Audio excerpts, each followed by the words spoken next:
because patriots, all people who love them country bad, love them homeland, will never give it up to another nation. Them country bad, love them homeland, will never give it up to another nation. This a fi we we da fear. Nobody do it to no Guatemala. Follow me now. This a fi we da fear. Nobody do it to no Guatemala. This a me name is Pupa. Belize me come from the Belize City area. 110% Belize and proud of it. Don't tell me about maritime area. Long time ago agreement by the slave master. Talking about the head on the Belize and dollar. Because patriots, all people who love them country bad, love them homeland, will never give it up to another nation. Country bad, love them homeland, will never give it up to another nation. This a we da fear. Nobody do it to no Guatemala. Follow me now. This a we da fear. Nobody do it to no Guatemala. This a me name is Pupa. Belize me come from the Belize City area. 110% Belize and proud of it. Don't tell me about maritime area. Long time ago agreement by the slave master. Talking about the head on the Belize and dollar. No Guatemala, follow me now. This a we da fear. Nobody do it to no Guatemala. This a me name is Pupa. Believe me come from the Belize area. Sunday, May 31st, 2026. Behind the zinc fence, sweet Southside Belize City. I am the producer and host of Belize's only news review talk show here at XTV. Co-host is revolutionary from the twin Republic of Trinidad and Tobago, Brother Mutota. And our guest this morning is Leslie Schuld she's living in El Salvador for decades, from the Center for Exchange and Solidarity, or Centro de Intercambio y Solidaridad. Thank Solidaridad. You. Welcome, Brother Akko. Welcome, Leslie. How are you being, Brother Akko? I'm well. Good morning, Sister YaYa. Good morning to our guest, Ms. Leslie Schuld. Good morning to our listening audience. It's a pleasure once again to be on Sunday Review. Good morning, Leslie. Leslie is no stranger to Sunday Review or Wake Up Belize Morning Vibes XTV premier morning talk show. Good morning, Leslie. How are you being? Good morning. Well, it's wonderful to be here. YaYa and Akko, thank you for inviting me, and thank you for providing alternative information and truth, which the truth is a casualty of, I think, the current wave of fascism going around in many countries and around the world. And it's important that people get access to information. So thank you. Thank you for the invitation. We're here. It's kind of warm. We've been going through climate change and warm heat spells in El Salvador. Thanks, Leslie. The primary reason why Leslie is with us today is to talk about the state of exception in El Salvador and to tell us what is really happening on the ground in El Salvador versus what most people hear through traditional media. And Zinc Fence, Mandela Newspaper, Creme Radio, XTV is known as alternative media because where we came from, which is United Black Association for Development, a homegrown Black power cultural organization and then political party from the late 60s to now 2026, fueled by people, we intentionally seek the truth and are very transparent in how we communicate knowledge that we get. And so the people that we have as guests, in particular on Sunday Review and as co-hosts, are people who have been vetted and recommended. Before we give Leslie the mic, Brother Akko, it was you who I first heard this terminology, and there are other people who have said it. You could Google it, or AI won't tell you. And it's the military industrial academic media complex. What is that, Brother Akko? And why would that be? Why is that framing necessary before we get into the details of the conversation about El Salvador and the state of exception? The terminology. The acronym is MIMEC, and it stands for the military industrial media and academic complex. Now, in the past, remember Dwight Eisenhower, the late President of the United States, made a speech about to beware of the military-industrial complex. And at the time, he felt that the military was having too much influence on American politics. A lot of the wars that were being fought were being pushed and so on as American foreign policy were very much influenced by the arms dealers or the military-industrial complex, which they still do. However, what has emerged in the last few years, and what people are saying, is that it's not only the military-industrial complex is pushing the U.S. into these sort of wars and into this kind of aggressive foreign policy, but is also supported by the media and the academic community. So in a number of institutions of higher learning in the US, a number of the funding, a number of the research funders are from the military. Some of the heads of departments of certain universities in like Harvard and Yale and some of the so-called elite schools, they are former military officials. So what is happening is that the military-industrial complex, people are not seeing it anymore as something separate, but it's a conglomeration of academia, intelligence, and also the media in terms of maintaining narratives and promoting certain agendas and policies in the United States and elsewhere. And so this is where this term came from, MIMAC, the Military Industrial Media and Academic Complex. Thanks, Brother Akko.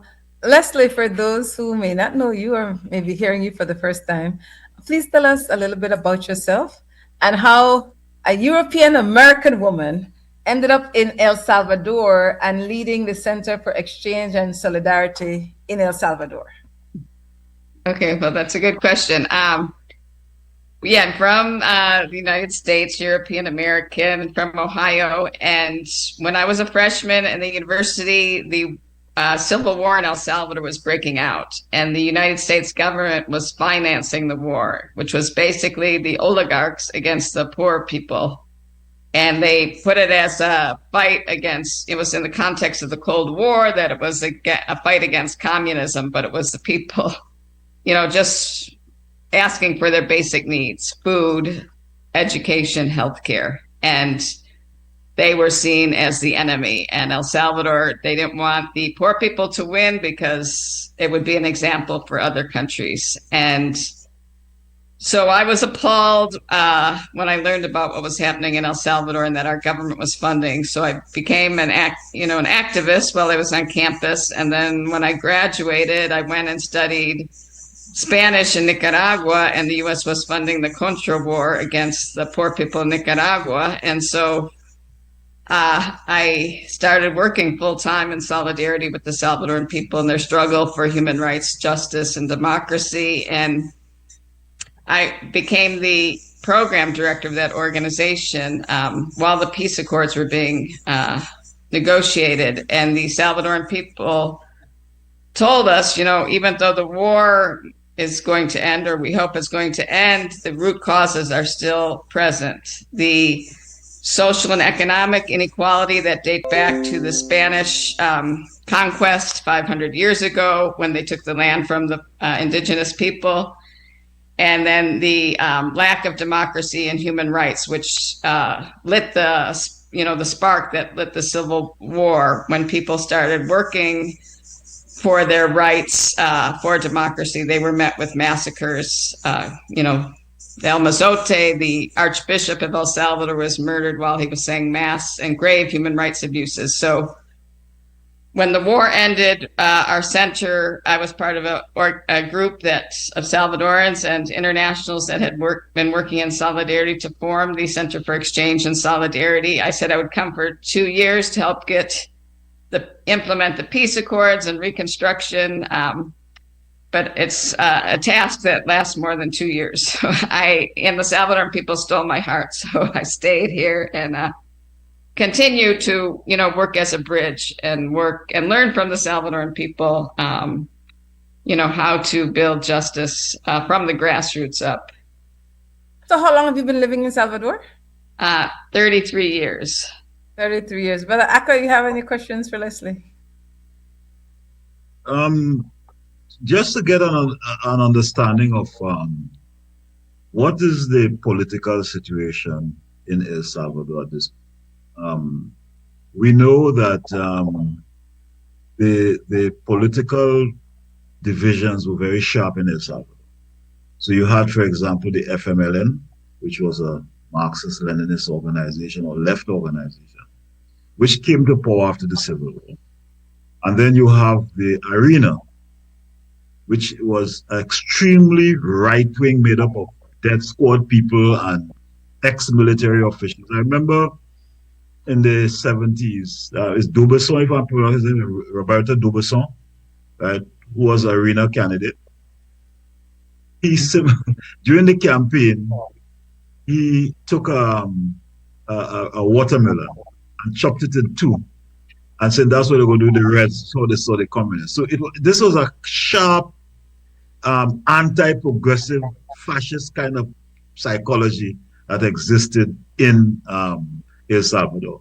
So, so I'm not surprised that Bukele has emerged from that. But I want to find out, for example, what is the situation politically in El Salvador? What is the left doing? I know Funes won the elections at one point in time for the FML. And so I want to get an understanding of what is the political situation in El Salvador relative to FMLN, Arena, the politics, the parties, and so on. What is the political situation? Yeah, well, it's a very different situation. And I think even as you described, the Arena right wing and FMLN left wing, they came to a political pact to end the war in 1992, and with a commitment to support human rights and democratic elections, and to lay down their swords and to work politically for their arguments. But probably the change and the empowerment of the people wasn't strong enough. And, they still had their differences, obviously, but they could fight it out during elections or political debates.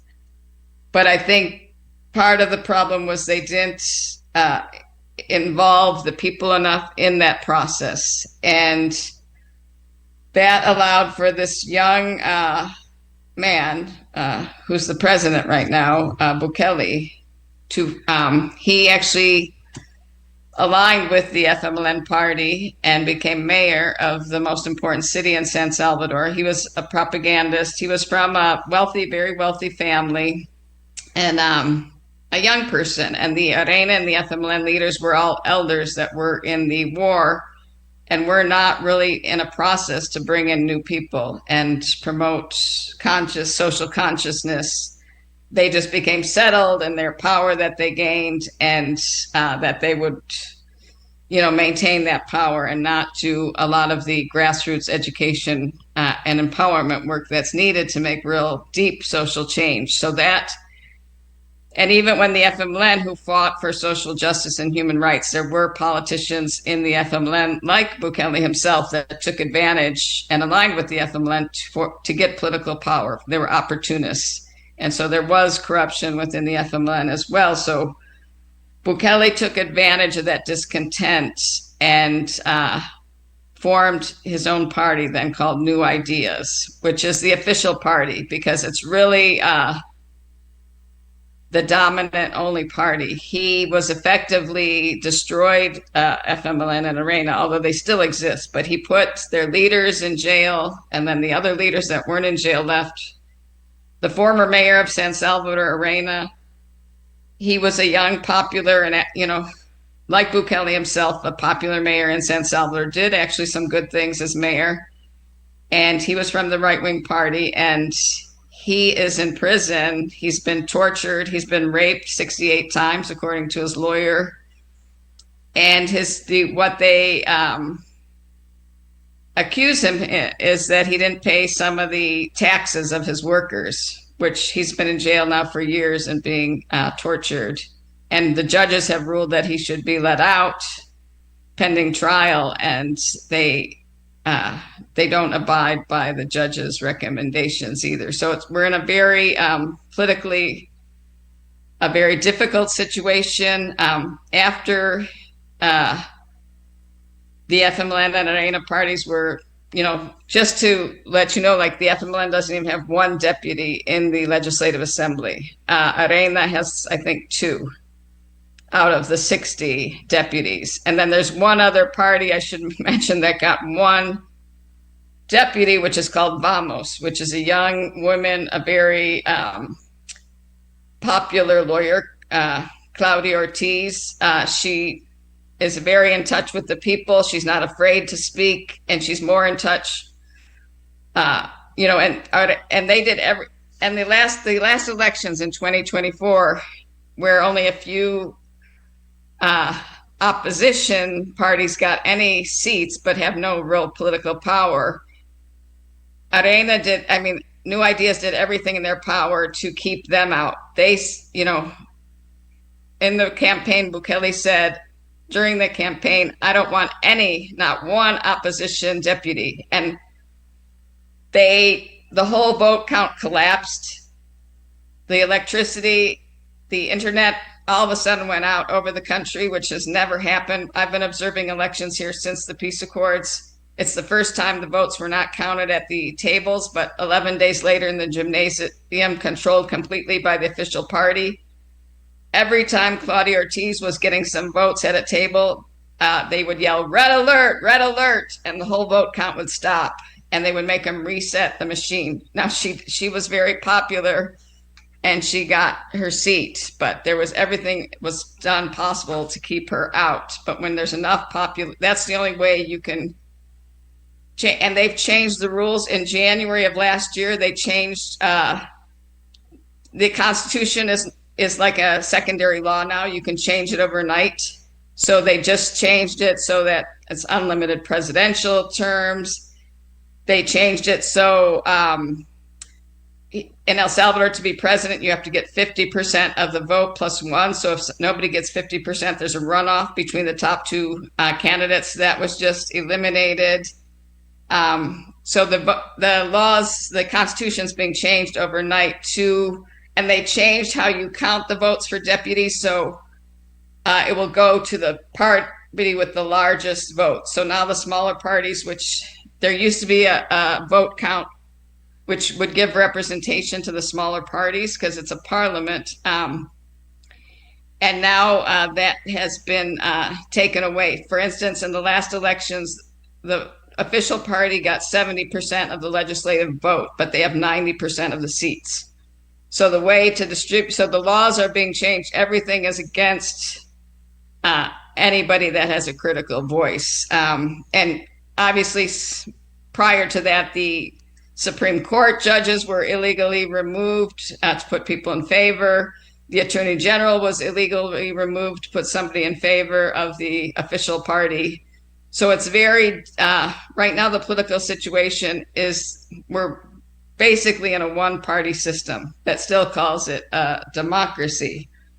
And the parties are there are elections in February 28th of next year, and the political parties are going to participate and try to get some of those seats for deputies, but the cards are stacked against them. And, the independent journalists have left that would give them some voice. But people are going to participate. But the only way they can get some seats if there's a mass turnout and mass opposition. But it's very difficult under what you're saying. And, I would say the military, industrial, media, academic complex that you mentioned, the media has the power. I mean, you can just see who sat behind Trump at his inauguration. Elon Musk with X, Mark Zuckerberg with Facebook and Instagram, Jeff Bezos. The billionaires are really trying to take the power worldwide, and they have a lot of control. El Salvador is replacing all the doctors with Google, with Chat GPT to get a diagnosis for your health. The doctors are being laid off, and our healthcare is being led by Google rather than the Ministry of Health. So there's this. What you described as that, the military-industrial media academic complex, the media and the billionaires are really dominating and controlling. And people hear the propaganda propaganda 20 times and they hear the truth once and they start to believe the propaganda. And that in El Salvador, combined with this, everything of the administration of Bukele is under the law of reserve, which means everything is a secret for 7 years. We don't know how much was spent on COVID. We don't know how many people died during COVID. We don't know how many people have died in prison. We don't know anything about the mass trials going on. So it's a very complex political situation, but there will be elections of February of next year. It's practically the tamales are, Salvadorans say this, the tamales already made. We shouldn't expect any big change. But it is important also to watch out and see, how the population is responding, if they're participating. And there is a lot of discontent. The same polls that say Bukele has 98% support, 75% say they're afraid to speak their opinion. So it's hard to get a real sense of what's happening, combining the propaganda and this law of secretivity or reserve. That's a lot, Leslie, brother. I can't sure enough comment your I don't know if that question. answered your question, but a little bit. Yes, you have one quick question. The system, the electoral system, is it a first past the post system or proportional representation? It has been up until the last elections in 2024, where they changed the rules to favor the distribution to the larger parties. So that proportional representation system, so based on the larger parties' numbers, they allocated seats based on that. Yes, and the other thing I forgot to mention, that they just changed the Constitution. Well, first of all, in the last elections too, they reduced the number of deputies from 84 to 60. So to concentrate the power, they reduced the number of mayors from 262 to 44. But now they just changed the law to give 6 legislative deputies outside the country. And they didn't add 6. They took away 6 representatives from El Salvador. So people that don't live in El Salvador are going to have 10% of the votes in the Legislative Assembly. It's in theory, it's proportional representation, but it's the formula has been changed so that more weight will go to the larger vote-getting parties, and now representation from within the country is being reduced even more in favor of the diaspora, which probably believes the propaganda even more than the people that live in the country. But I don't even know if it is the diaspora. It is a way to bring foreign influences, because you can't determine in the diaspora who is a diasporan. I mean, you could have 20,000 people and then you could get votes of 100,000 people. And this is something I'm seeing happening not just in well, did you say in El Salvador? I'm seeing happening in parts of Eastern Europe, in the Baltics, in which an election just took place, and the majority of the people who voted, I think it was Moldova, were from the diaspora. So this is something that we are seeing emerging now as a trend, which is part of the whole, what I call the compromising of the sovereignty of nations. Yeah, and in the last elections too, for the first time, they had voting outside the country for Salvadorans. And that's a very important point, because the votes outside of the country were done on your phone or by computer. And 80% of the Salvadorans who migrated, don't have a good command of technology. They report people that fled. And so the official party was there showing them how to vote. Our observers inside those said 80% of the people did not know how to use either their phone or the computer system to vote. So the official party was there to show them, and in many cases actually marked the ballot for them. And so there was a much higher vote percentage outside the country than he got inside the country. So yeah, it's very worrisome, the setback in democracy and the representation of the people. That was an excellent question, Brother Akko, and it really allowed Leslie the time to share with us comprehensively what is happening politically, and politically not as in inclusive of partisan politics, but in the management of people, resources, and services in El Salvador. We have another 5 minutes, so we have crunch time, Leslie. If you can just take us back, Sankofa, and bring us forward. We were discussing before the show started about 500 years of oppression, human rights violation, European Spaniards, primarily of indigenous people, and a mixture of indigenous and Spaniards. To bring us forward to, I asked you about 14 familias, the 14 families. Oftentimes we hear about the oligarchy, or I call them the predatory families. Tell us a little bit about that history, so that when we come back in the second segment, we could better appreciate how is it that Salvadorans are where they are today based on their history.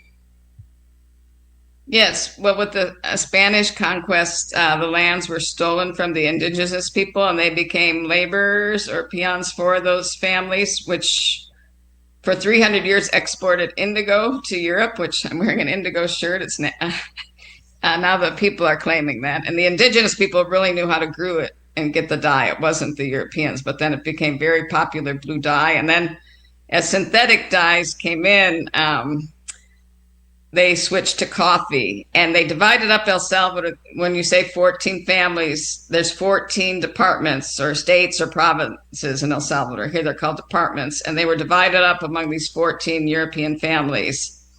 And that's the ones they switched from indigo to coffee, and then the war started in the 1970s over the lack of distribution of the land or the wealth, and repression and lack of democracy. So those 14 families then part of the peace accords gave land to the indigenous and to people that were in conflict zones and victims of the war.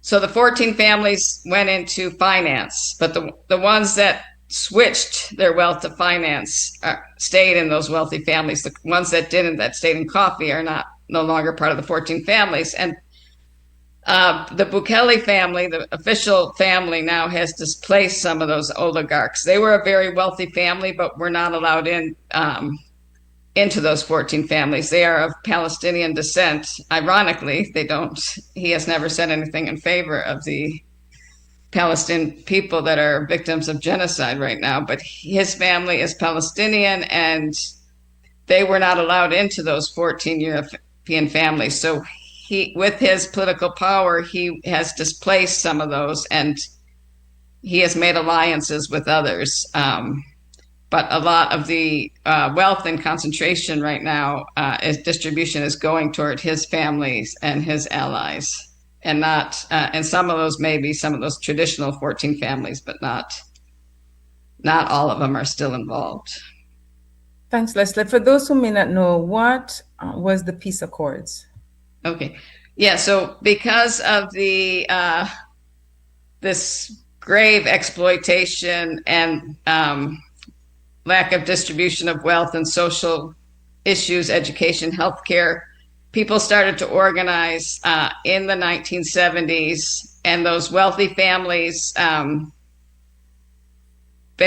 people organized peaceful protests, and they were massacred during peaceful protests, and they ended up taking up arms as the only way to defend themselves. So there was a 13-year civil war from 1979 to 1992, and the peace accords were signed that brought an end to this, that not only brought an end to the civil war, but they established a system of democratic elections, which is now in question. They established a human rights procurator's office because there were grave massacres and human rights violations during the war, to monitor and sanction government human rights violations, which also is now inoperative. So the peace accords, we had a 30-year experiment with democracy, but it was very fragile, and now there are many setbacks with the violation of human rights, what I mentioned, the setbacks in a democratic and transparent process of elections, and the distribution of wealth. The poor are getting poorer. The wealth is being more concentrated. Thousands of workers have been laid off in the last couple of years in favor of AI. Also, I mean, this is a whole nother, we can talk about in the next segment, but of the 91,500 people that have been arrested arbitrarily, they have 45,000 of them working with no wages. They're basically slave labor. They haven't been condemned of any crime. They've been in jail for 4 years. And the president himself said he would not give any assassins that privilege of working. And to be a member of the gang, you have to kill somebody. So he's actually admitting that at least half, 45,000 of those he's arbitrarily arrested are innocent. And they're being used to now build schools, build the downtowns, private enterprises, like to bring Shakira to El Salvador. The prisoners all had to build the scenario, private business. So I don't know if they're selling their labor or money laundering, because every project has to have a budget for labor. But you'll see thousands of prisoners working if you drive through El Salvador in different projects. So that's kind of the situation right now with the economy, and that those prisoners working, it's taking away jobs from all the construction workers. It's taking jobs from all the seamstresses that made the uniforms, school uniforms, police uniforms, medical uniforms. The prisoners are doing all those jobs now with zero wages.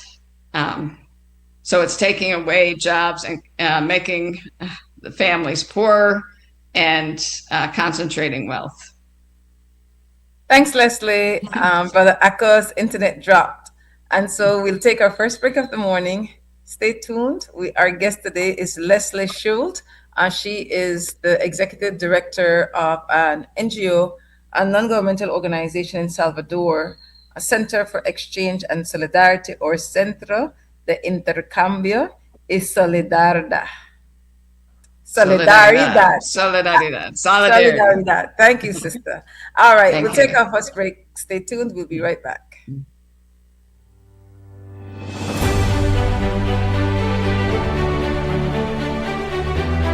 Good.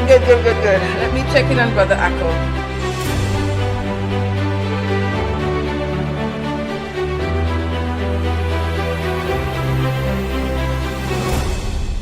This is a fantastic feeling to have a new roof over my head, brand new. This is great. You like your house? You love it? Pretty. I'm so happy and excited because I never may expect my little house. Too much months, the rent. Now Cynthia had this opportunity. Thanks God and thanks to the People's United Party and thanks to the program that we push when we won, that we're going to give this starter house to humble families. Well, this is the evidence again. I know Ms. Rochester is going to make sure that this home serves its purpose. I think she's ready for moving. And I think it's really important because it provides now stability for the entire family. Not everybody could afford to go to a bank, get one loan and get one house. And this actually helps a lot of people, families, single mothers. Owning a home transforms a family. And those things, they're non-negotiable. You don't compromise on those things. So we have made it abundantly clear that when it comes to our social programs, we don't compromise. When it comes to housing, we're working to see if we can find even more funding to be able to expand this program and to have people have access to a real home.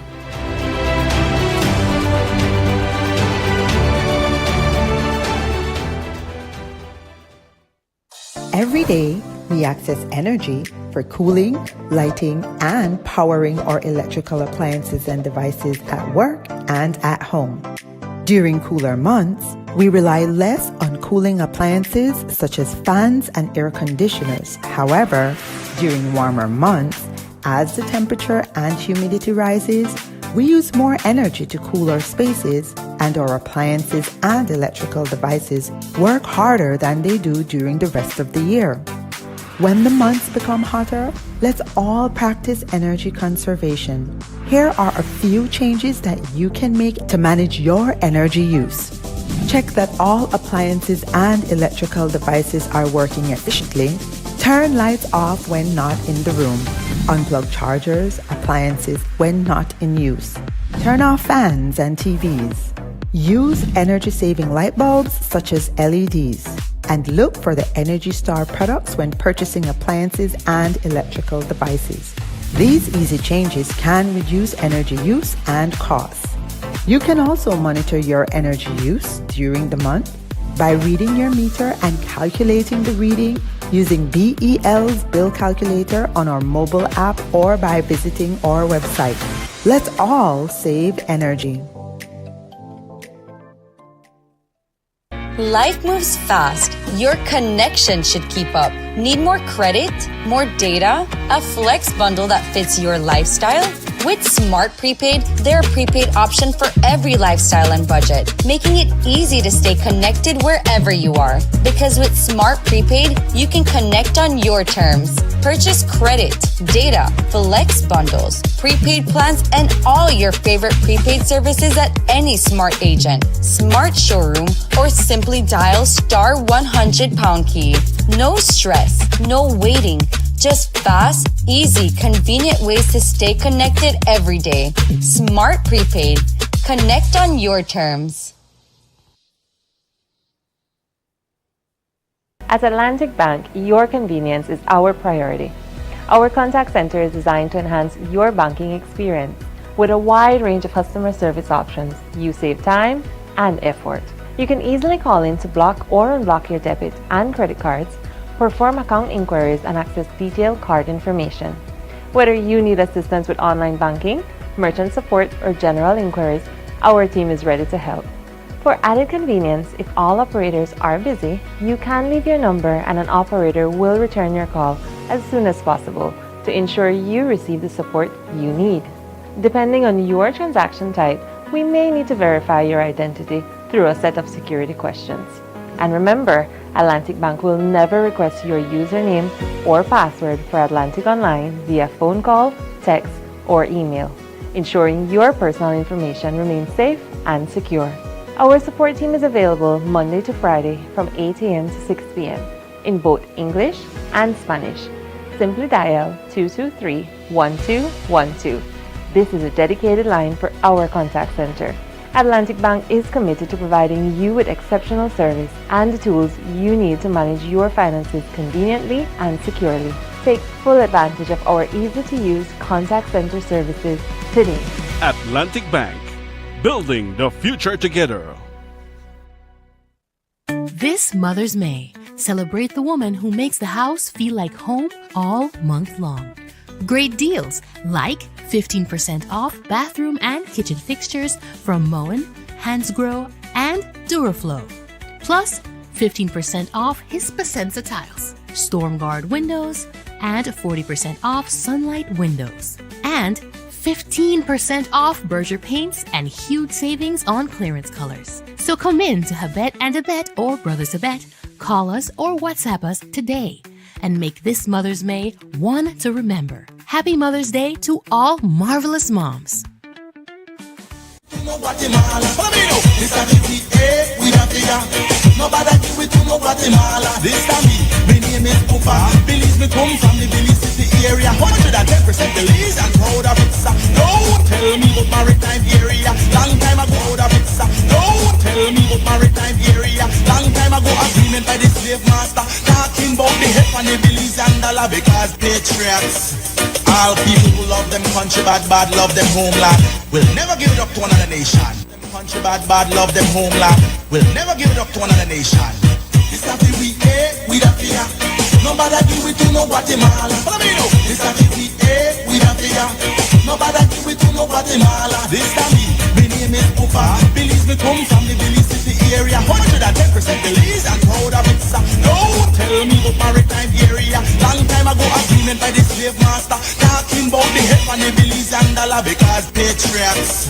All people who love them country bad, love them homeland, will never give it up to another nation. Them country bad, love them homeland, will never give it up to another nation. This a we we da fear. Nobody do it to no Guatemala. Follow me now. This a we da fear. Nobody do it to no Guatemala. This a me name is Pupa. Belize me come from the Belize City area. 110% Belize and proud of it. No, tell me about maritime area. Long time ago I've been in the slave master. Talking about the help and the Belize and dollar because patriots. All people who love them country bad, love them homeland, will never give it up to another nation. With us this Bad, morning love them on Sunday, homeland. the only news review talk show in the country, simulcasting on Creme Radio, live streaming on XTV Belize YouTube and XTV Belize Facebook.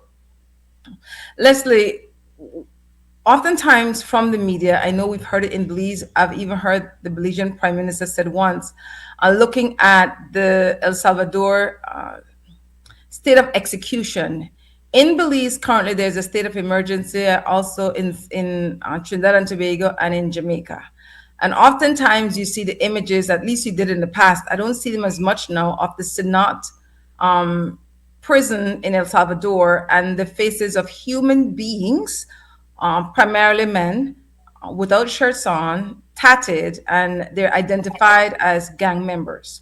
So if you could give us a comprehensive reality of family members who are incarcerated, what is happening with their families and communities that CIS has been known to work with, and what the truth is versus what the propaganda of oftentimes mainstream media shares.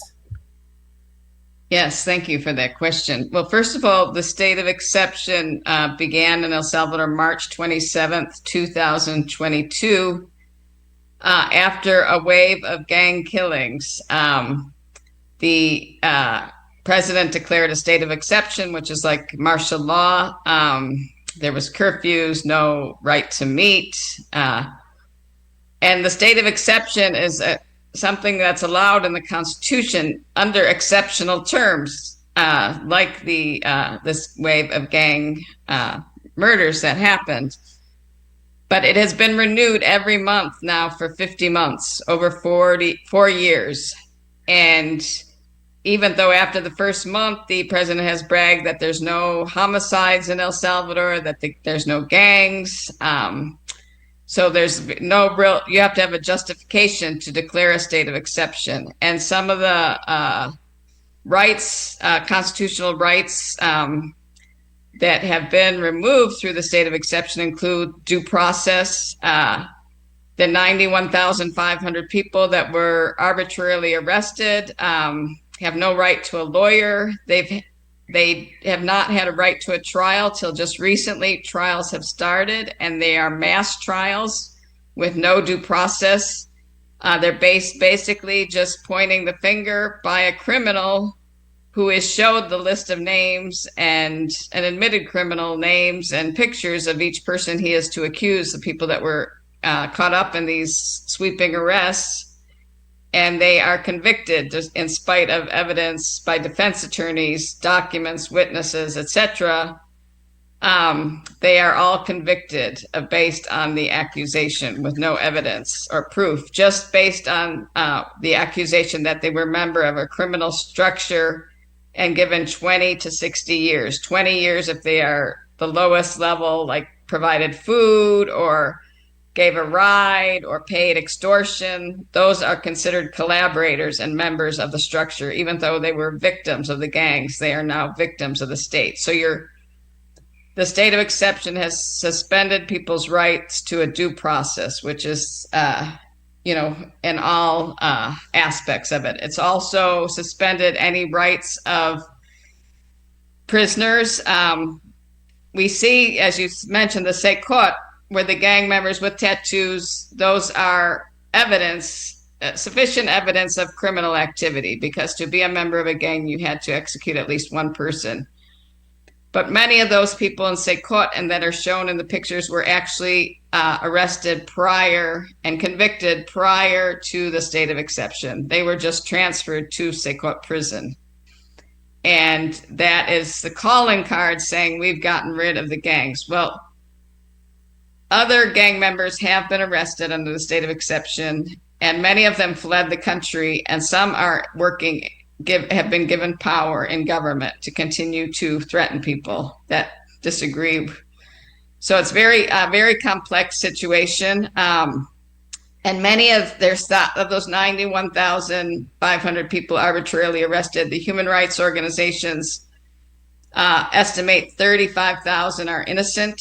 35,000 had no criminal record, whereas gang members came in and out of prison.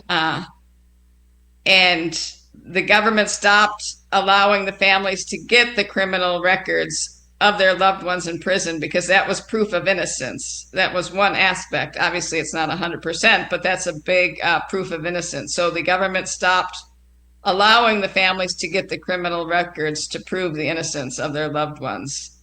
And so the due process is suspended.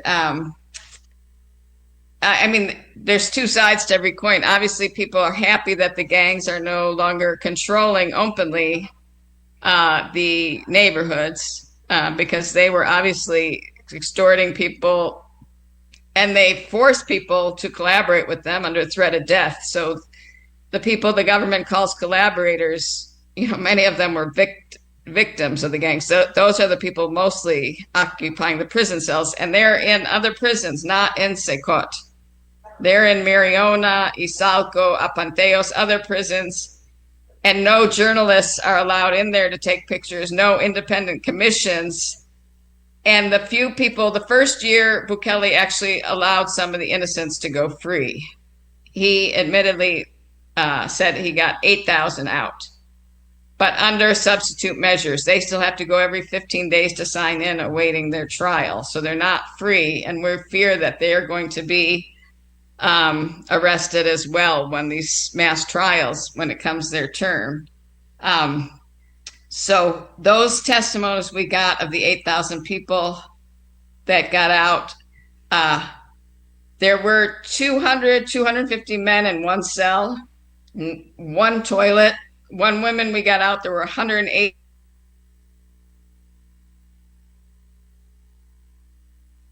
And it was her job to empty the bucket. There were 2 buckets. And obviously there's excrement on the floor because, you can't have 250 people, even if there's one toilet, there's going to be more than one that has to go at the same time. 4 people in a single slat bed. One man that we were able to get out, he was in a bed with another man that had a fungus on his penis and lost his penis. Nobody else would go in that bed with him, but it was either go in the bed with him or sleep on the floor with excrement. And his jaw was broken in prison. And we believe that's why they let him out. He couldn't drink or eat. So it's horrible conditions in the prisons that are worse than Secot, worse than where the criminals are. The families have to bring food, hygiene, clothing, medicine to the innocent people. The government provides everything for those tattooed criminals in Secot. The families don't have to provide that. So the state, not all that glitters is gold, and not everything is as it seems. And many people, including in El Salvador, think that the gang problem is solved, seeing those pictures of Secot and not seeing the gang members in their street corner. And many left the country. Many left the country. And they were in the communities where we work, because we work in poor communities where there were gang members' presence. The people told me that they were left the country a day before the state of exception. And some in government and some in police vehicles were taken to Guatemala and, whatever, to fend for themselves there. And even, El Faro, one of the independent news agency, has on recordings a high-level government cabinet member negotiating with the gangs and driving out the leader, his name is Crook, out of the country himself directly. And another gang leader, El Faro, interviewed Charlie from the other gang. he was arrested in the first week of the state of exception, and a call was made to the police station, and he was let free. He's out. He's not imprisoned. Crook was actually later arrested in Mexico and deported to the United States. He's in New York federal prison, and that's another long story. So that's not, so on the one hand, why Bukele is popular and why people support the state of exception is that they see that the gangs are no longer visible. That doesn't mean they don't have power or aren't still around. Some communities are telling me they're being extorted, but it's, they're not extorting every little small store. They're just going after very targeted extortions. And so they still feel threatened, and people in their local government or police are collaborating with the gangs and still hold that power over them. So it's very complex. And so the state of exception, where people are saying we want a Bukele as president because allegedly there's no crime, but you don't really know because the government doesn't reveal information about arrests or who's been killed. It's all under government reserve law, which everything is a secret for 7 years. So the only real testimony you have is from the people. When you hear somebody was killed in the community, because the government says there's 0 homicides. There's many feminicides happening, but they're not reported as official deaths. There are, of the 91,500 people arrested arbitrarily, 580 have died in prison, according to Socorro Jurídico that documents these, and these are only the ones they could document. About a third were executed in prison. A third died from lack of medical attention. People don't have, if they have diabetes, they're not getting their insulin. And a third, they didn't have enough facts to deserve. I know this one woman, she was studying in Spain. She had to come back when her father was arbitrarily arrested. He then died in prison. And usually the government sends soldiers so you can't open the coffin or until they're, anything till they're buried. Somehow the funeral parlor allowed her to open the coffin. In the autopsy, it said he died of pulmonary embolism. When they opened the coffin, he was missing his leg. It's her. So, and of those 580 deaths under the state of exception in prison, those are not counted as homicides or deaths.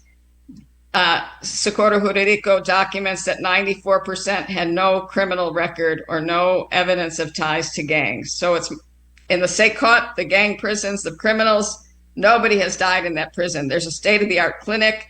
They have a gymnasium, and I'm not saying that they have it good. I know that there's torture. The Venezuelans that were sent there by Trump have given horrendous testimony of what's happening in Secot. But you give that, and that was probably because they're vulnerable, because they treat gang members before they had Secot, prisoners that we were able to get out told us that the gang members were in charge of distributing the food that the families got, and the gang members would steal the best stuff. So the gang members are given privilege by the prison guards and given better situation.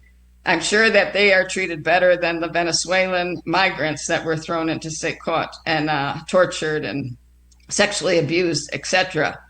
But if you multiply that by 10 times or 100 times where the innocent people are being held, according to testimonies that we've heard from the few people that got out in the first year. So it's, you can say you want a Bukele, and it may look fine until you are one of the people that is innocent, is arrested, and you find out you have 0 rights. And it's not just against alleged gang members, because we have political leaders, we have human rights defenders, we have journalists, we have union members that are also being arrested. Anybody with a critical voice can be arrested under the state of exception, and their rights are suspended as well. They're not, even though they're not being accused of even alleged gang members, they are not having a right to a trial. They're being kept in these same prisons, etc. So it's anybody that wishes for the same thing that's happening in El Salvador, you should be careful what you wish for, I would say, because, and the propaganda is what we've been saying, combined with the secretivity and the lack of the independent journalists have left the country. It's hard to get information of what's really going on. And the only reason I can get information is because I know people that work in the prisons. I know people who work in the courts. I know people in the communities. I know people that are arrested that I've known for decades that are not involved in gangs. I know their families. And through the work our organization has done, built that trust, because most people are frankly afraid to speak because then they're stigmatized. Because if somebody's arrested, they must have done something wrong. That's the popular view on the streets. They weren't just arrested for nothing. And I know people that were arrested. One young man, because they were going to arrest a disabled man, and he intervened and said he's mute, that he's not answering you out of disrespect. He's not answering you because he's mute, and he's a special young man who cannot communicate.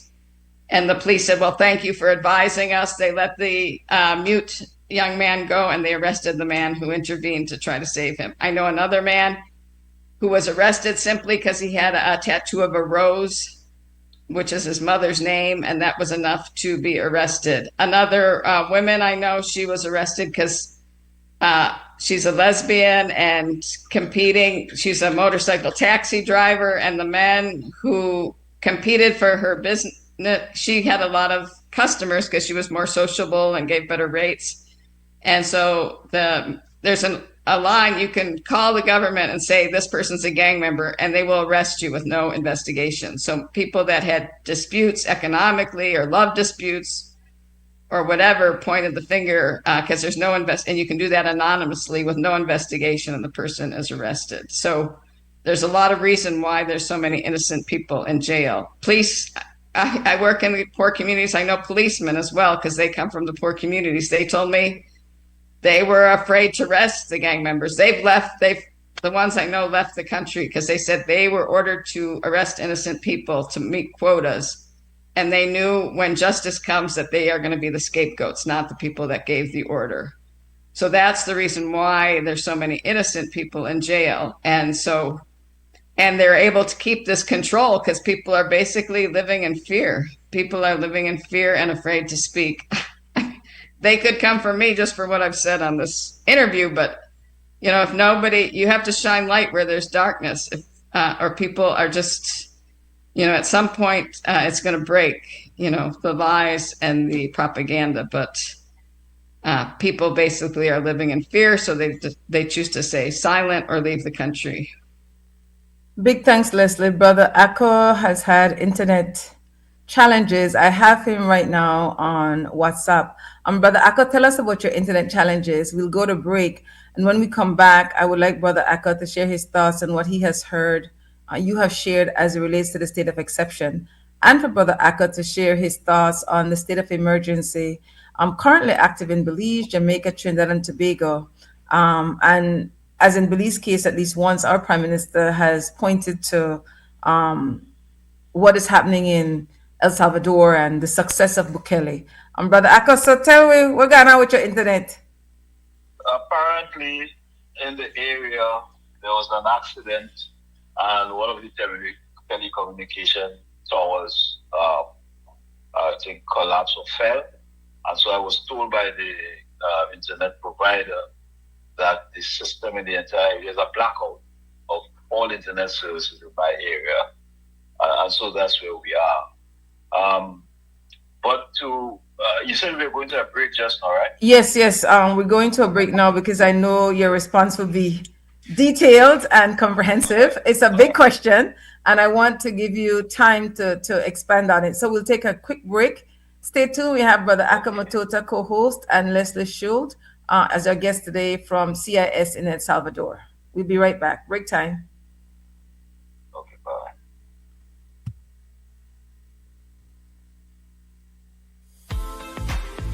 In May, make Benny's your one-stop shop for appliances. We have Sankey refrigerators, stoves, microwaves, washers and dryers, freezers, smart TVs, and so much more for up to 19% off. Get amazing deals for mom and appliances all May long, and don't forget your B-Bucks whenever you make a purchase to be a part of our Homecation raffle to win $10,000 in December. Benny's, quality and savings. Life moves fast. Your connection should keep up. Need more credit? More data? A flex bundle that fits your lifestyle? With Smart Prepaid, they're a prepaid option for every lifestyle and budget, making it easy to stay connected wherever you are. Because with Smart Prepaid, you can connect on your terms. Purchase credit, data, flex bundles, prepaid plans, and all your favorite prepaid services at any Smart agent, Smart showroom, or simply dial *100# key. No stress, no waiting. Just fast, easy, convenient ways to stay connected every day. Smart Prepaid. Connect on your terms.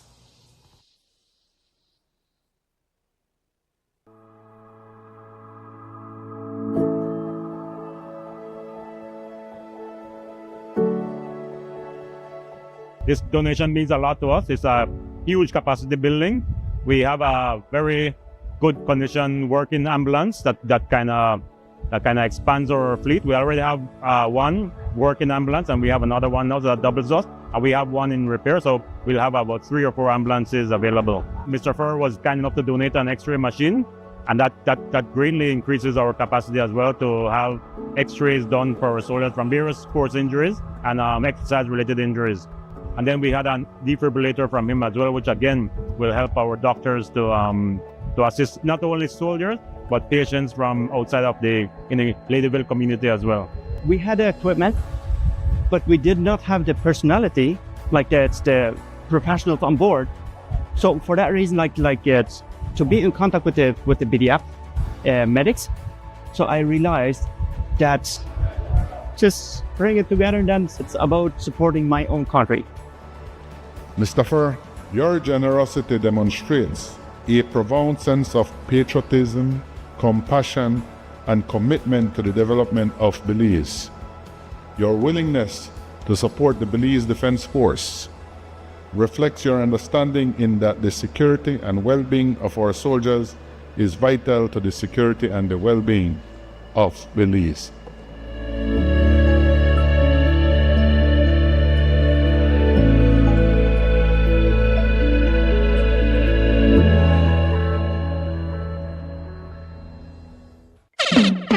Paperworks Entertainment and SJ Promotion presents the official Belizean Jamaican link-up, the Father's Day edition. It's an all-white day party on Sunday, June 21st at the Belize Airport Authority parking lot, 2 p.m. to 10 p.m. Featuring the international reggae dancehall singing sensation stage boss, Wayne Wonder.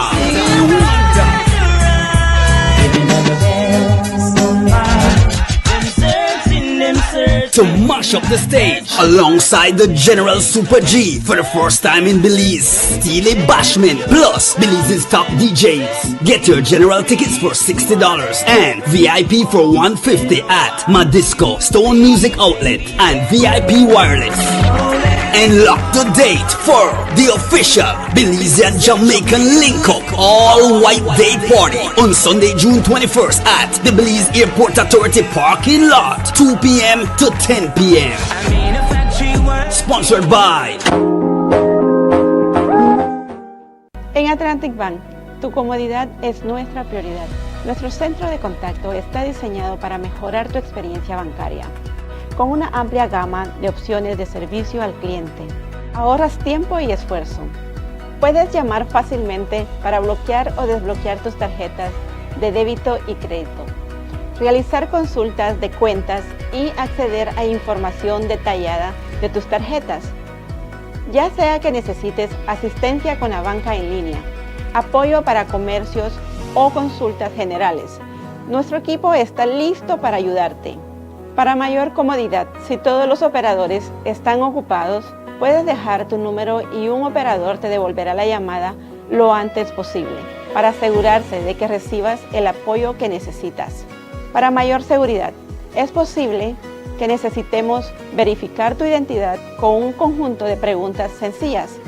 Recuerda, Atlantic Bank nunca solicitará tu nombre de tu usuario ni contraseña de Atlantic Online por llamada telefónica, mensaje de texto o correo electrónico, asegurando que tu información personal permanezca segura y protegida. Nuestro equipo de apoyo está disponible de lunes a viernes, de 8 a.m. a 6 p.m. en inglés y en español. Simplemente marca al 223-1212. Esta es la línea dedicada para nuestro centro de contacto. Atlantic Bank se compromete a brindarte un servicio excepcional y las herramientas que necesitas para administrar tus finanzas de manera conveniente y segura. Aprovecha al máximo nuestro servicio del centro de contacto. Atlantic Bank, building the future together. Some hands do more than carry. They prepare, they fix, they comfort. They keep a home moving in ways few people notice. And even when the day is done, they are still thinking of home. For the months of May and June, we celebrate the hands that hold the home together, offering you 25% off on tiles, lights, fans, ACs, gardening supplies, and more, both in-store and online. Thank you, moms and dads, from Builders Hardware.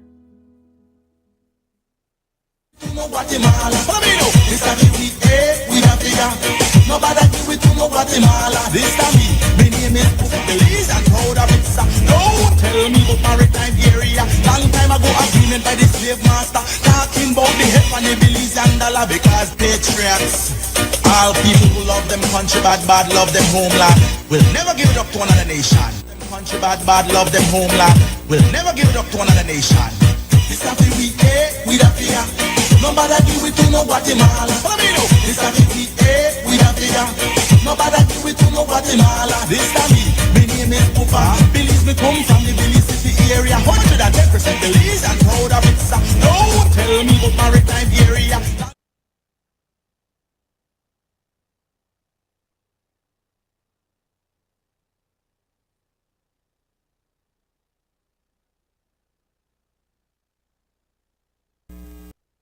There he is. That's why he's back with us. Yeah. Brother Akko, tell me, we are going to say about a mouthful what Leslie shared with us as it relates to the state of exception in El Salvador and currently the state of emergency in Belize, Jamaica, and Trinidad and Tobago. And I know there's something of that variation for some time in IT. Yes. So, unfortunately, I take no pleasure in saying this.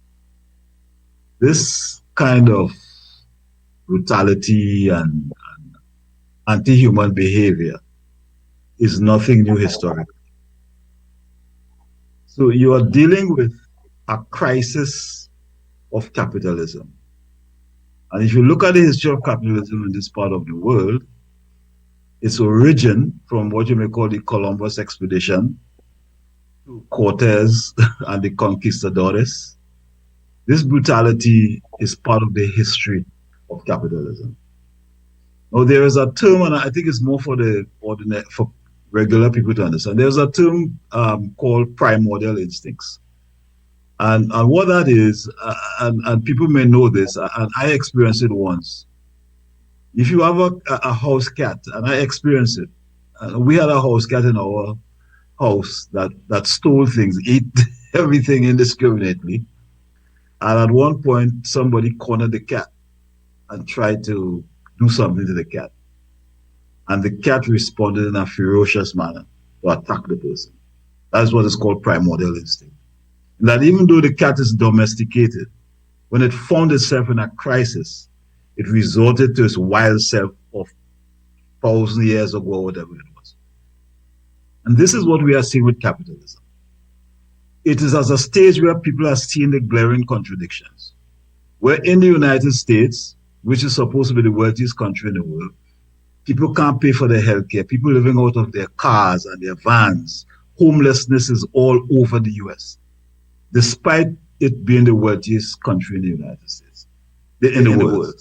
So what you are seeing in El Salvador is the manifestation of this crisis of capitalism. You know, Malcolm X said, the chickens are coming home to roost. What you see in one place now, you can see it in another place then.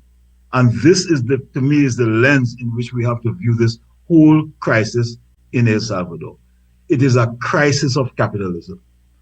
So you are not hearing any of the governments in the region talking about human rights violations, but they talk about human rights violations in Cuba. They talk about human rights violations in Burkina Faso.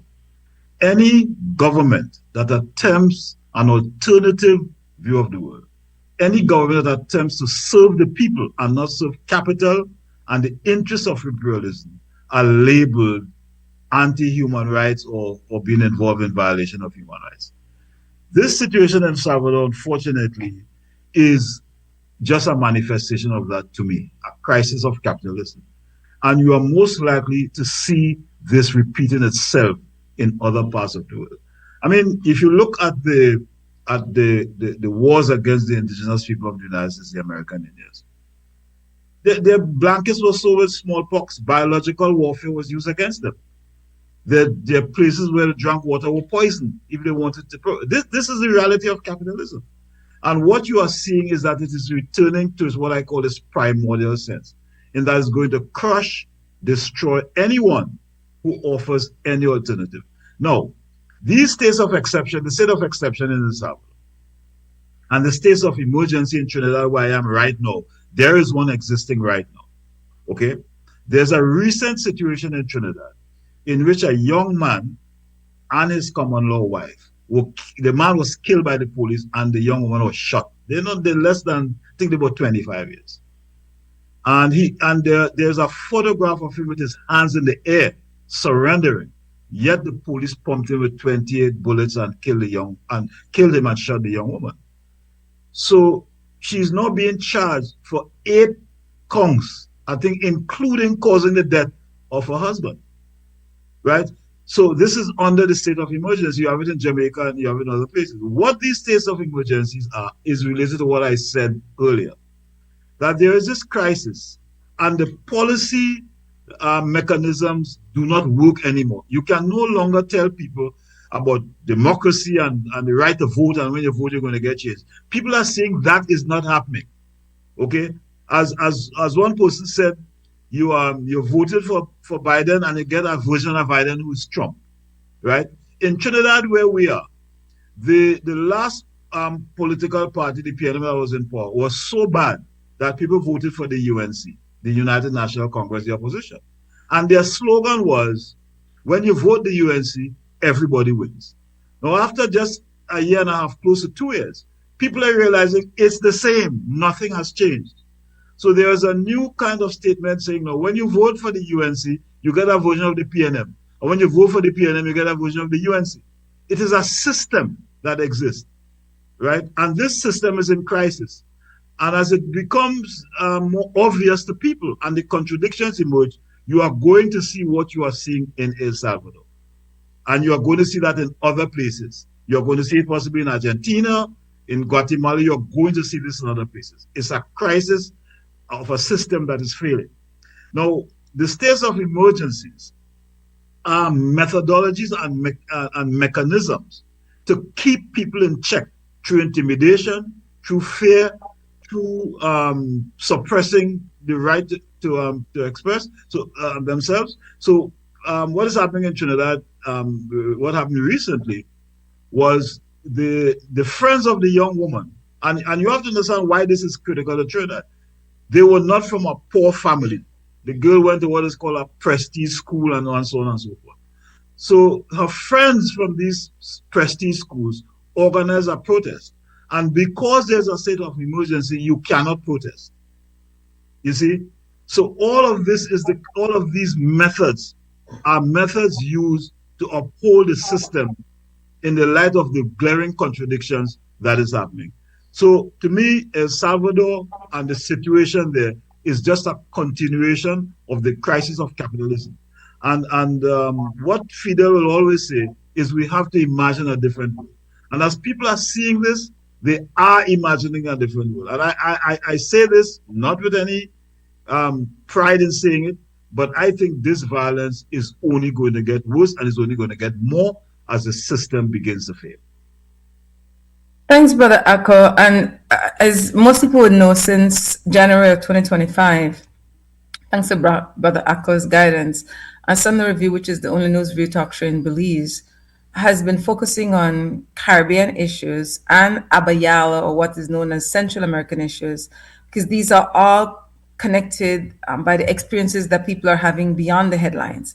And so I spoke with a known organizer in Belize, reached out to me this past week asking for guidance because they had picked up one of her sons who she said had no prior criminal record under the state of emergency in Belize. It's very stressful for the family and the child. And Leslie had sent some documentation that I shared with people in my space for an article that she wrote recently called Massive Gang Trials in Substack. And then she also shared the IES report on arbitrary arrests updated January, I believe, 2025. But on one of those, I think it was in the Substack article that Leslie wrote, she spoke about people being arrested who had no prior criminal record. And right away, I thought about this mother who reached out to me this past week. And she was able to get a criminal attorney to get her son out after they held him for a number of days. They didn't take him to the central prison. They had him at a police station. And she said to me, Black youths cannot be held under the state of emergency if you have no criminal history or affiliated with a gang. However, most of our, sadly, at least the majority of the people that we see parade in front of the media are oftentimes identifiable African descendants of Black young men. And the mindset of many viewers, listeners streaming online is that they have a criminal record. They are guilty. And in this case, this is a Black youth who was not guilty. But if he didn't have a parent or someone who cared for him to advocate for him to get an attorney, think of how many people could be locked up under SOE. Even if it's one person, it's unjust. So that was something that I thought was the same as what Leslie had shown in the writing for Substack, and what Brother Akko is now saying, that you're seeing these things happening consistently as an extension of the violence that came with European people upon Indigenous and African people. So I'm going to ask you both with, we have about, I guess, 13 minutes left for the show this morning. What are some solutions as the situation is now on the ground in the communities where we live and the people we serve and care for? One. And two, if you can recommend some independent alternative media for listeners, viewers, and those streaming online to get their news from outside of the traditional, oftentimes politically controlled, influenced media in the country where we live respectively and on the international stage. Leslie, you may go first. What are some solutions? And then secondly, what are some name alternative media that people can turn to? Okay. Well, I think communication is one of the solutions. Some of the people we got out, I mean, it sounds like there's a better system in Belize than in El Salvador, because even if you have a defense lawyer, the only people we were able to get out was because we could prove a chronic grave health emergency, because the government, it looks bad when the people are dying in prison. And people that we were able to get, I wrote an article about an engineer. He graduated in May of 2022 and then was arrested in July of 2022. And the policeman wanted his girlfriend. And I wrote an article about it and it went viral. So he got out. And that's, in El Salvador, the propaganda is more powerful than a judge's order. Many of the stories that you can get out that go viral are the only people that have gotten out. And even if a judge has ordered the person innocent and to let go, they're not. The prison guards have more power than a judge. So it's the reverse. So it's very difficult, but obviously communication and getting out the truth. And Martin Luther King said this: shine light where there is darkness. If we don't shine light, it doesn't exist. If we don't show these innocent people's stories, even though they're in danger for talking. If they don't talk, it doesn't exist. So I think, shouting out what's, the stories we do know, the truths we do know are very important as part of the solution. And obviously, speaking out for due process and letting people know what that means. The suspension of rights is not just that they're locking up gang members, it's taking away everybody's rights.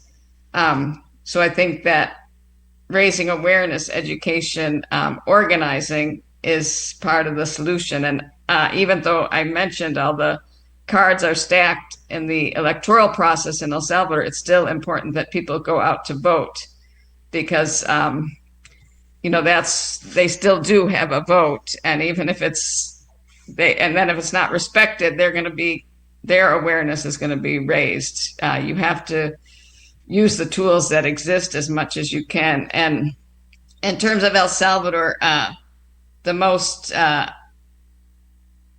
of the most investigative independent media is online El Faro, and they publish in English and Spanish, and they have been driven out of the country. But they are still reporting and still getting information out. Unfortunately, it's a worldwide phenomenon. It's not just El Salvador.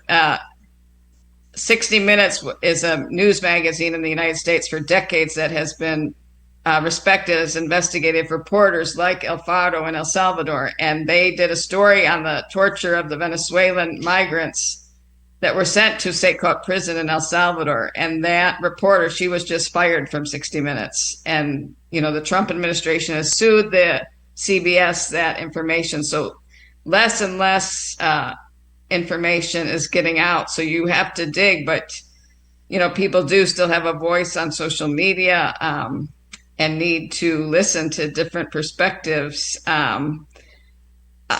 In terms of the U.S., which, it's obviously, as Akko said, it's all related. A lot of these directives are coming from the United States. There's a network called the Midas Touch. And so I listen to them every day, and you can hear what's actually happening as to what the mainstream media is putting out, or the government propaganda networks. And they're, community radio stations, but it's difficult, but you can, there are alternative, the internet gives people a voice. Obviously, Bukele has 2,000 YouTube channels to count, from different perspective to try to counteract. And like I said, you hear the lie 20 times and the truth once, you start to believe the lie, but you need to dig up and get those different voices and listen to them, even if they're not your own, to start to hear what people are saying and try to decipher, truth from fiction, or both sides. Obviously, people, not what I would say, not all that glitters is gold. It's good that the gangs aren't controlling the streets, but the lack of human rights and democracy is a very high price, and the poor people are paying that price. You don't see the middle class going, even the gang leaders are not in prison. And there's a lot more going on. They held Miss Universe and, all these sparkly Shakira concerts, but, all the markets where thousands of people work are being burned down and then being taken over by these wealthy families, and the people can't afford because they triple the price. Now people who work in the markets where you can get things cheaper than the supermarket, they're poor people and they don't have formal education, and now they're being asked to file taxes and give electronic receipts and buy computers and have an accountant. And so their prices for their goods are going to be more expensive than the supermarket because they don't buy in bulk like the chain supermarkets. So the markets are all being burned down here. And they say, oh, it's an accident, oh, what a coincidence. And then they build this beautiful market like Barcelona, but nobody's in there because they can't afford, some of the stands like to buy lunch, they have people in, but basically the market vendors can't afford it anymore. He's displaced, for the presidential inauguration, he displaced a whole city block downtown where vendors who had license, who paid taxes, they were told they had 3 days, 72 hours to get out, or they would apply the regime of exception. And everybody knows that means go to jail, throw away the key, no defense lawyer. So people left, but they're not given any alternative jobs. So you see these flashy fountains downtown and Santa Claus, but it doesn't reflect the thousands of people that lost their jobs and that they have no alternatives now and are being driven into further poverty. They last year they arrested 8,000 healthcare workers, and and the money's going to Google for AI medicine. They don't. Oh, so people are happy because they can call now and get some medicine for diarrhea or something. But if you have need dialysis, there's nowhere getting. People are dying now of kidney failure, or you need chemotherapy. The doctors, the specialists have been fired, are not there. So not all that glitters is gold. There's just they're building this huge, beautiful convention center now, but they just this weekend wiped out 8 football fields worth of trees and fauna, where the general lungs of San Salvador, where our water systems filter. And already from wiping out of that El Espino to build malls, there's huge floods every time the rainy season comes. And now they've just wiped out 8 more football fields of those trees where the flora and the fauna and where the lungs of El Salvador are. So that's my saying, is not all that glitters is gold. And, people, there is information out there, but you have to be open to it. You need to look for it. And thanks, Leslie. Thanks so much. Brother Akko? So in terms of the alternative sites, I will give a few. There is a brother called Garland Nixon who offers very good insights into American politics and world politics. There's another Canadian called Dimitri Laskarios. He has a program called Reason to Resist. He's Canadian of Greek heritage, so sometimes he's in Greece and sometimes he's in Canada. There's one called the Black Agenda Report, and there's a couple called the Young Turks. So those are the 4 sites I would recommend to people to sort of and the Midas Touch, because I listen to the Midas Touch also. A lot of these things that she mentioned, destroying markets, indigenous community markets, destroying the environment to create malls and real estate and so on. There's an interesting book that written by Naomi Klein, Canadian academic, called Disaster Capitalism. And it would be wise for people to because she predicted this more than 15 years ago, I think the book was written, in the sense that they will continue to do things. She called it disaster capitalism. They create disaster in order to advance economic agendas. And then where there is a disaster like a hurricane, they then displace the people in order to advance certain economic agendas. As I indicated before, this is nothing new. This is what capitalism has done, whether it is in Australia, where it displaced the indigenous people and occupied the state, Canada, where you're now hearing all the atrocities being committed, right? The United States, these are settler colonies, right? Created by capitalism. And what, like El Salvador, similarly, eradication of the indigenous, in the entire Americas, places like Argentina and so on. What you are seeing is capitalism in full flow. Now, this so-called democratic process that people talk about, what Lenin and others refer to as bourgeois democracy. And someone said recently that if the only reason you have the right to vote is because they have found a way to rig the vote, and so they let you have it, and the day they can't rig it, they will take it away from you.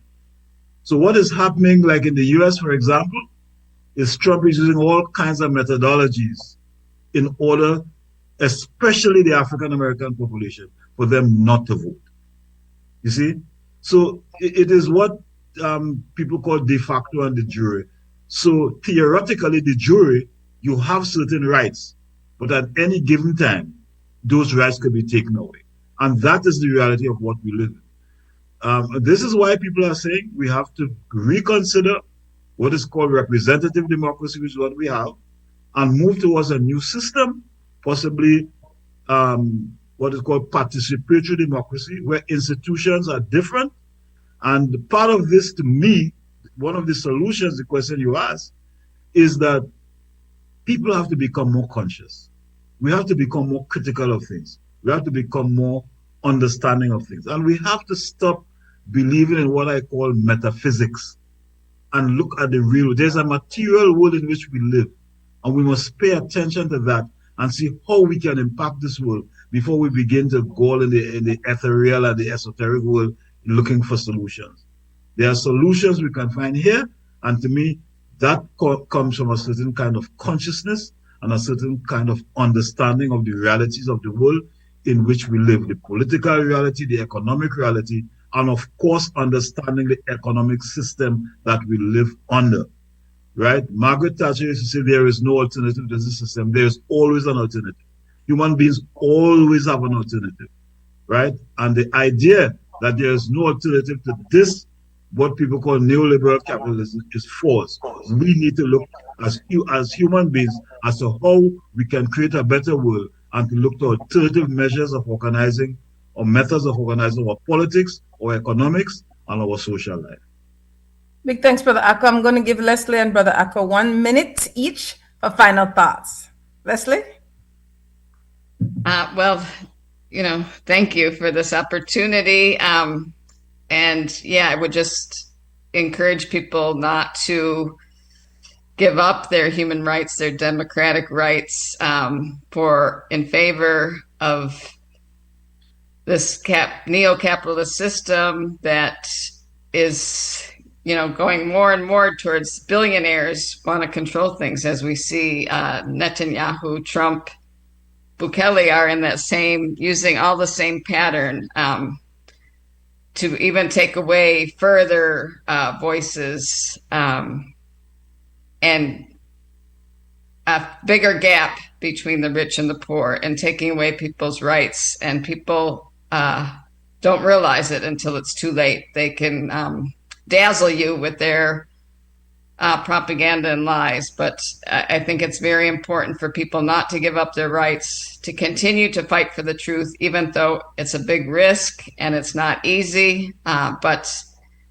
we need to work like ants. You need to be raising awareness with people and organizing, because we have the numbers, but we can't let our voices be silenced. And this program is a very important contribution to that. And we need to find our voice and where we can use it. Thank you, Leslie Schuld, who is the Executive Director for Center for Exchange and Solidarity. I'm going to see if I can get it right this time. Centro de Intercambio y Solidaridad. Okay, Brother Akko, 1 minute, final thoughts. So I would say the one thing I learned from, not learned, but again, which I gathered as another lesson from Leslie's presentation, is alliances of convenience does not work. She said that the FMLN aligned with Bukele, and this is what brought him to power. And then he turned on the FMLN, which is a leftist group, and too many of our progressive people. And I think this is what you address when you speak about credibility. We sell our credibility by making alliances of convenience and not alliances of principles. And this is something that we have to move to. When we form alliances or corporations, it must be based on principles and ideological clarity. That's what I would say in my closing. Big thanks, Brother Akko. In our chat group, Leslie, and you've heard Brother Akko shared some of the alternative media. Leslie shared Democracy Now! In the US, Encuentro TV in El Salvador. You have Media's Touch in the US. And you also have MEIDAS, Midas Touch. Midas Touch, I'm sorry, Midas Touch, thanks for the correction. And you have El Faro, Investigative News. Brother Akko mentioned a number. such as Black Agenda, the Young Turks. So you could always go back, listeners, viewers, and those streaming online, to listen to this conversation again, share it with others, make notes of the other media sources. Definitely want to thank again both Leslie Schuld and Brother Ako Mutota for being with us this morning. My sister asked me for please hail up Yvonne, Sister Yvonne Avalos, who is 72 years old today. Sister Yvonne Avalos, 72 years old. Thanks for that cake we make for her dad. Her dad turned 86 years this past Monday. Roque Marin, the one and only from the McSweeney line. The cake was really good. That is it. That because the person will mix it to a lot, so it tastes like the old time cake. My sister said that not only that because the lady used creamy butter, was just $18.95 a tin. Now the young people not to try buy no creamy butter for that kind of money. They mix so the butter nice and thin. So big thanks, sis, and happy Earth Day. Belated day to our dad, Roque Marin, and happy Earth Day today to Sister Yvonne Avalos, who's 72 years old. We want to thank the security guard this morning at the gate, Brother Shane Flowers. In XTV, the Master Chief Operator was Brother Harlan Wagner downstairs at Creme Radio. Our radio technician, Larry Guerrero, better known as Larry G. This show will repeat at 5:30 today on XTV local channel. You could go to XTV Belize Facebook page or XTV Belize YouTube to listen to this conversation at any time. I don't see Leslie. I don't know where she went. Do you see her? I'm here. Okay, there you go. I see her now. Definitely, again, thanks, Leslie. Thanks, Brother Ako. Until next Sunday, remember, only organized people will save the people. Thank you. Thanks. Have a good day. You. Thank you. Nice to meet you, Ako. Good to meet you too, Leslie. Okay. Be safe. Agreement by the slave master, talking about the hip and the billies and dollar because patriots, all people who love them country bad love them homeland, will never give it up to another nation. Them country bad love them homeland, will never give it up to another nation. This have the weekend, we the nobody do it to no Guatemala. This have the